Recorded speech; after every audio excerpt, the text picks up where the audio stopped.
Hey there! Pelikan Puzzles is ready to release 7 new puzzles from 5 puzzle designers.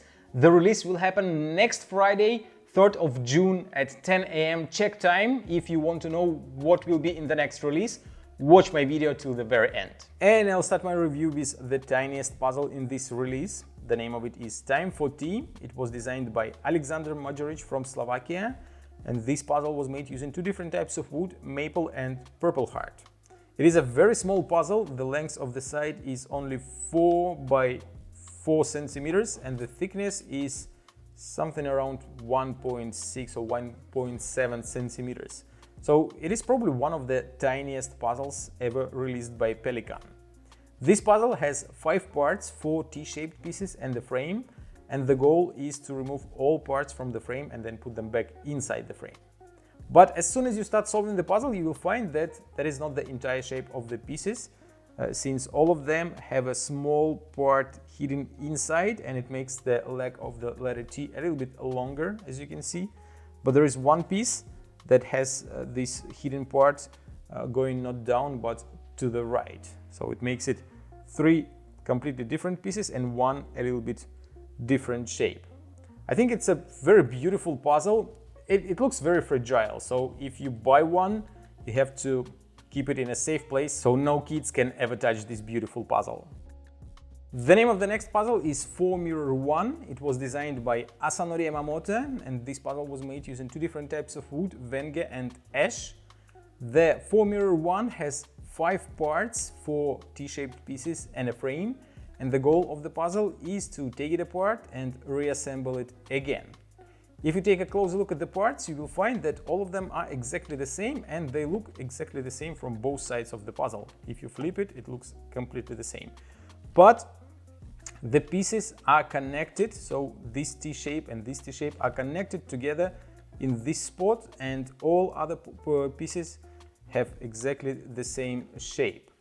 And if you noticed, you can rotate the parts inside the frame, and rotation is required to solve the puzzle.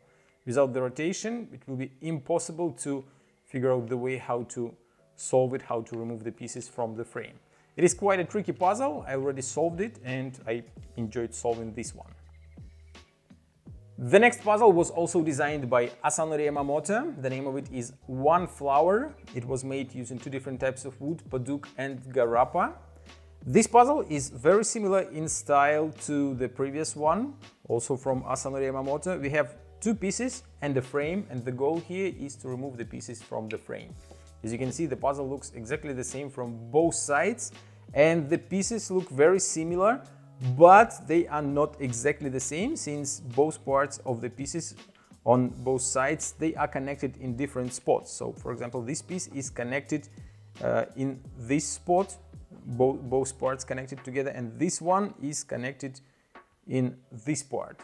So they do a little bit different moves inside the frame, and again the rotations are required to solve this puzzle. Without the rotation it will be impossible to remove the pieces, and you can rotate them almost 180 degrees inside the frame. And this one is very tricky. You can spend a lot of time rotating the pieces inside, but it will be very difficult to figure out the correct sequence how to remove the pieces from the frame, and then you have to put everything back inside the frame. The next 2 puzzles were designed by James Fortune. The one on the left is called Hippo, the one on the right is called Bur. The Hippo puzzle was made using 3 different types of wood, purple heart, maple and walnut. The Bur was made using 3 types of wood as well, Wenge, zebrana and maple.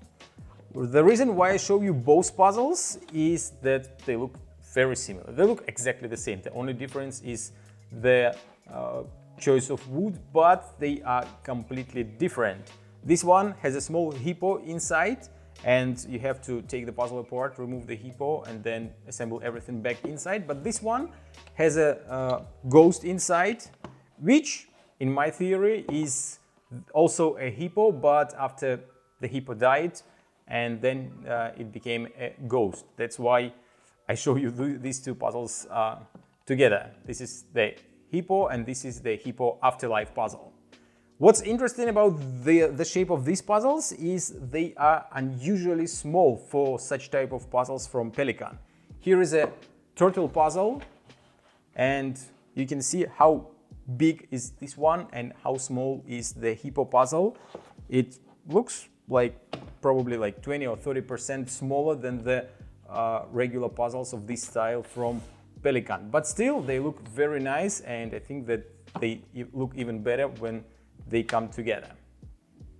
By the look of the next puzzle, probably you already guessed that the designer is Dr. Volker Latusek, and the name of his new puzzle is Fermat meets Fuller. This puzzle was made using two different types of wood, American walnut and mirbow. This puzzle has 6 parts and a frame, and the goal of the puzzle is to fit all 6 parts inside the frame in such a way that all pieces will be below the lips of the frame. As always, Dr. Volker Latusek pays a lot of attention to the appearance of the puzzle, and 4 parts out of 6 are packed on the bottom of the frame, and it is not easy to remove them. You have to figure out the correct way how to do that, and it is like a puzzle inside the puzzle. Probably it will take me some time before I will be able to remove even a single piece. Oh, okay, the first is out, and maybe I can do it quickly this time. Whew, the first part of the puzzle is solved, pieces are out, but that was the easiest part. Now you have to figure out the way how to assemble everything inside. If you take a closer look at the pieces, you will find that 4 of them, first of all of them are triangles, and they are exactly the same triangles, as you can see. But 4 of them are exactly the same. One of the pieces is a little bit thinner than the rest, and one is a little bit thicker. But these 2 pieces together, the smallest one and the biggest one, are exactly the same in thickness as 2 other pieces. And altogether, 6 parts, if you put them 3 and 3, they make a perfect cube. But that is just how the pieces look. The most difficult part is to fit everything inside the frame. And this challenge will take you quite some time to solve. If you already solved a couple of other puzzles by Dr. Volker Latusek, such as Euclid and others, you know that you are expecting a very interesting challenge, and some moves will be really unique. And the last one, the biggest and probably the most beautiful puzzle of this release, is called Stir the Coffee. It was designed by Dan Fast. This puzzle was made using 4 different types of wood: Venge, maple, cherry, American walnut. This puzzle has 6 parts, 5 pieces, and a frame that looks like a cup, and the goal of the puzzle is to remove all parts from the cup and then put them back inside. As you can see, the piece in the middle that represents the spoon is made of maple, and the Venge pieces, they represent coffee, so it looks like you're stirring the coffee inside the cup. The plate is just a part of the design, it has nothing to do with the solution. What surprised me a lot is that the cup has no floor, and when you remove the pieces from the cup, you can see through it. This puzzle is not extremely difficult. It is quite logical, and probably a lot of people will be able to at least to take it apart without using any tools, any solutions, but the assembly might be a little bit more challenging. This was 7 new puzzles from the next Pelikan release, which will happen next Friday, 3rd of June, 10 AM Czech time. Set a reminder in your phone if you don't want to miss this puzzle, since, you know, usually Pelikan puzzles are sold out very quickly. And that's it from me for today. If you enjoyed my Pelikan puzzles review, hit the like button, subscribe, and see you in my next video.